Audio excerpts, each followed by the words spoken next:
नज़दीक बोतल हटा दीजिए। सबसे पहले तो मैं मुबारकबाद पेश करता हूँ बोतल अपने सारे उन अहबाब का जिनकी काविशों मेहनतों के ज़रिया से हम एक तारीख बनाने में आगे बढ़ रहे हैं और इंशाअल्लाह उम्मीद है कि जिस तरह से आप लोगों की खिदमात हैं आने वाले चंद दिनों के अंदर या चंद माह के अंदर या चंद सालों के अंदर हम लोग एक बड़े नतीजे पे पहुंचेंगे इंशाअल्लाह। ये बड़ा ही हसास मौजू है, चूंकि मैं ना चाहते तक भी, चूंकि मुझे अचानक सम्मानीय प्रधानमंत्री जी की तरफ से निमंत्रण मिलने की बिना पर, दावत मिलने की बिना पर और कुछ मौज़ूआत पर तबादले ख्यालात करने की बिना पर मैं काठमांडू जा रहा हूँ और इसी वजह से आपके यहाँ पहुँचने में ताख़ीर हुई। ओम सर बार बार मुझसे कह रहे थे कि प्रोग्राम 8 बजे किया जाएगा, लेकिन मेरे साथ में कई अफराद थे, डॉक्टर मंसूर भाईजान वगैरह को भी कुदरघटवा से आना था, तो थोड़ा सा सिस्टम मिलाने में वक्त लग गया। मैं इसके लिए माजरत ख्वाह हूँ, मुझे अफसोस है इस पर। तो इस वक्त चूंकि ये एक बहुत बड़ा टॉपिक है, बहुत ही हसास मौजू है और खुद मदरसा बोर्ड इससे इन्वॉल्व है, 2 वजह से हमारा इसमें बहुत ज्यादा ध्यान है। एक तो ये कि इसको जो बनाया जा रहा है और जिसके लिए आप बैठे हैं, यूएनडीएफ के बाद जो यहाँ पर सपोर्ट कर रहा है वो हमारा प्रदेश सरकार है, हमारी प्रदेश गवर्नमेंट है, लुम्बिनी प्रदेश है। चूंकि लुम्बिनी प्रदेश मदरसा बोर्ड की आंखों से यहाँ के प्रदेश को देख रही थे। आपने देखा होगा अभी नेपाल 7 सूबों में और एक मरकज में होने के बावजूद कहीं मदरसा बोर्ड नहीं, सिर्फ लुम्बिनी प्रदेश में ही मदरसा बोर्ड बना है। तो यूं ही नहीं बन गया, क्योंकि उसके पीछे हम लोगों ने मेहनत किया, काम किया। आप जानते हैं कि पूरे नेपाल के अंदर आज अल्हम्दुलिल्लाह मदरसों को नाश्ते का पैसा दिया जाता है, छात्रवृत्ति दिया जाता है, मसलन खर्च दिया जाता है, बुक कॉर्नर दिया जाता है, पाठ पुस्तक दिया जाता है, सेंटरी पैड दिया जाता है। ये सब हमारी शुरुआत से हुआ है, पहले इसका तस्वुर नहीं था, ये सब लोग जानते हैं। हम लोगों ने मेहनत किया और अल्लाह का शुक्र है हम कामयाब हुए।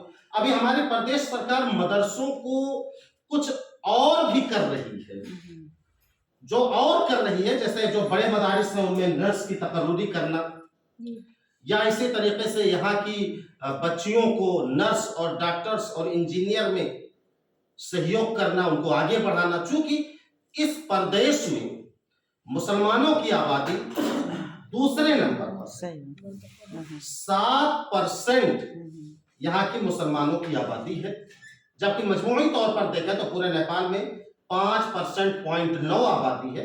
लेकिन लुम्बिनी प्रदेश में सरकारी आंकड़े के मुताबिक 7% ये लोग दिखा रहे हैं, जबकि हमारा अंदाजा है कि अगर सही डाटा आ जाए तो यहाँ 12-13% से कम आबादी नहीं है।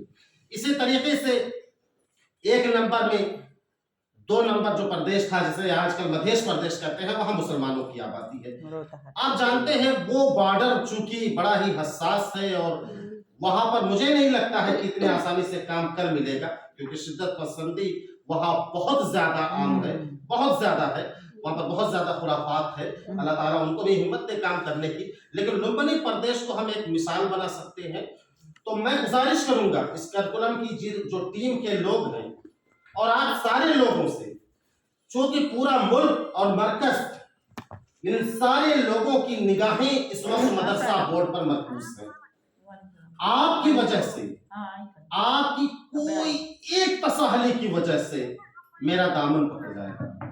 मैं तो बस यही कहूंगा जो किसी शायर ने कहा था कि मेरा दामन बहुत साफ है, मेरा दामन बहुत साफ है, कोई तोहमत लगा दीजिए, या मेरे दामन में तो कांटों के सिवा कुछ भी नहीं, मेरे दामन में तो कांटों के सिवा कुछ भी नहीं, आप फूलों के खरीदार नजर आते हैं, हश्र में कौन गवाही मेरी देगा जाहिर, सब तुम्हारे ही तरफदार नजर आते हैं।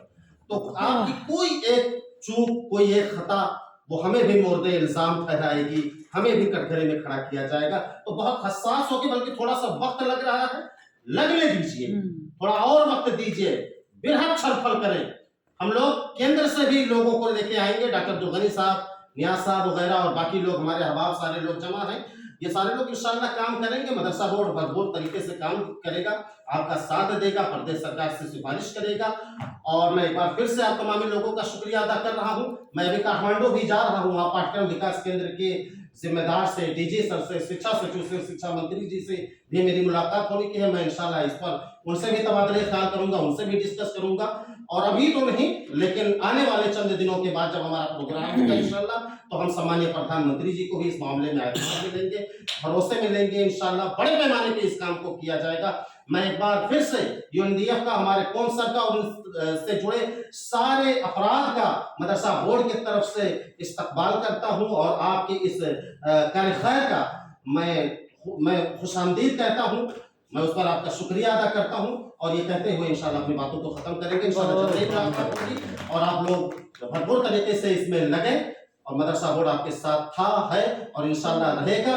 हम आने वाले दिनों में पूरे नेपाल को, मरकज को, केंद्र को लुम्बिनी प्रदेश के जरिया से हैंडल करने की उम्मीद और ये बुलंद सोच लेकर चले। और आखिर में मैं अल्लामा इकबाल का वो शेर पढ़ देना चाहता हूँ कि मंजिल से आगे बढ़कर मंजिल तलाश कर, मंजिल से आगे बढ़कर मंजिल तलाश कर, मिल जाए तुझको दरिया तो समंदर तलाश कर।